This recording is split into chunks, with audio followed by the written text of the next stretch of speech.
Bom dia, boa tarde, boa noite, caros alunos.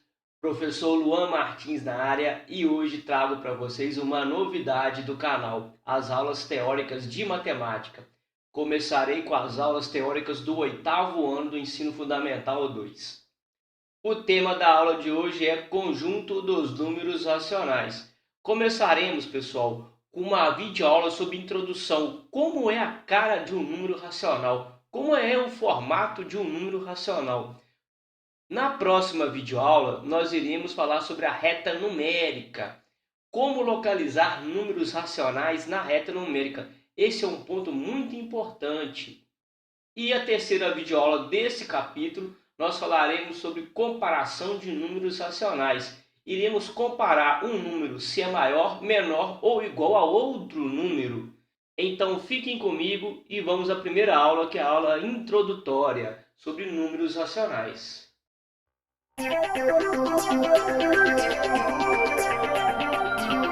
E aí, pessoal, vamos começar? Vamos começar com uma perguntinha básica. Para vocês, os números racionais são encontrados em quais situações cotidianas?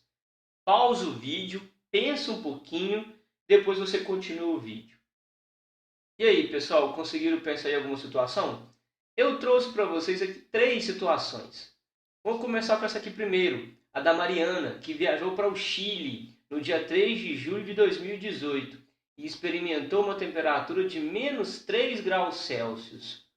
Tem também a do Pedro, que precisava de uma TV nova e ele acabou comprando uma TV de 40 polegadas por 1.133,99 centavos e ele pagou de 5 vezes sem juros.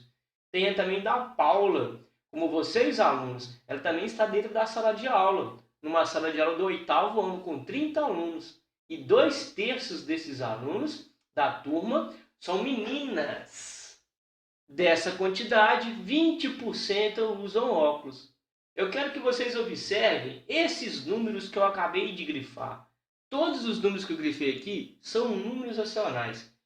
Observem que poderíamos ter outras situações que se remetem a números racionais, que talvez, aluno, você tenha pensado aí da sua casa.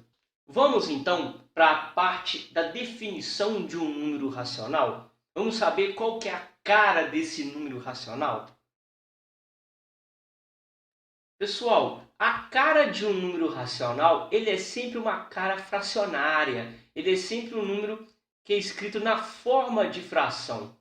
Lembramos que a forma de fração também é uma divisão entre a letrinha A aqui, que é o numerador, pela letrinha B aqui, que é o denominador, onde A e B representam números inteiros e B sempre tem que ser diferente de zero. O denominador nunca poderá ser zero, pessoal. Vamos a alguns exemplos? Trouxe para vocês aqui 5 exemplos. A fração 2/3, a fração -5/2, o número 17. Ah, professor, ele é um número natural. Sim, pessoal, ele é um número natural. Mas todo número natural é um número racional. Podemos escrevê-lo na forma de fração. Lembra que eu falei com vocês que fração é uma divisão? A gente pode dividir o 17 por 1. Se eu dividir o número 17 por 1, como eu acabei de fazer agora, eu não mudo o resultado dele. Eu vou ter 17 dividido por 1, vai dar quanto, pessoal? 17. Sempre que você tiver um número natural ou um número inteiro, você pode colocar no seu denominador o número 1, que você vai ter uma representação de fração desse número. Outros números racionais são os decimais exatos, como 3,25, e as dízimas periódicas. Esses exemplos, o 4 e o 5, vocês vão aprender como transformar os decimais e as dízimas periódicas em frações. Isso ficará para as cenas dos próximos capítulos. Aqui eu tenho um resuminho do conjunto dos números racionais. Os números racionais positivos, negativos e o zero formam um conjunto numérico denominado números racionais, que é representado pela letrinha Q. Professor, por que representamos com a letrinha Q o conjunto dos números racionais? Q representa quociente. e quociente é o resultado da continha da divisão de dois números. Por isso, representamos números racionais com a letrinha Q. Por último, pessoal, eu trouxe uma tabelinha aqui para vocês para exemplificar o que são números racionais do que são os números não racionais. Como eu já disse para vocês, números racionais são aqueles que podem ser escritos na forma de fração. E vocês têm todos os números naturais, todos os números inteiros. Logicamente, você tem as frações, os decimais exatos, como eu havia dito anteriormente, e as dízimos periódicas. Os números não racionais são os números que você não consegue transformar na forma de fração. Aqui eu trouxe alguns exemplos, como o número π, que é aproximadamente 3,14, o número de ouro, raiz quadrada de 2, raiz quadrada de 5. Pessoal, raiz quadrada de números que não são quadrados perfeitos sempre serão números não racionais.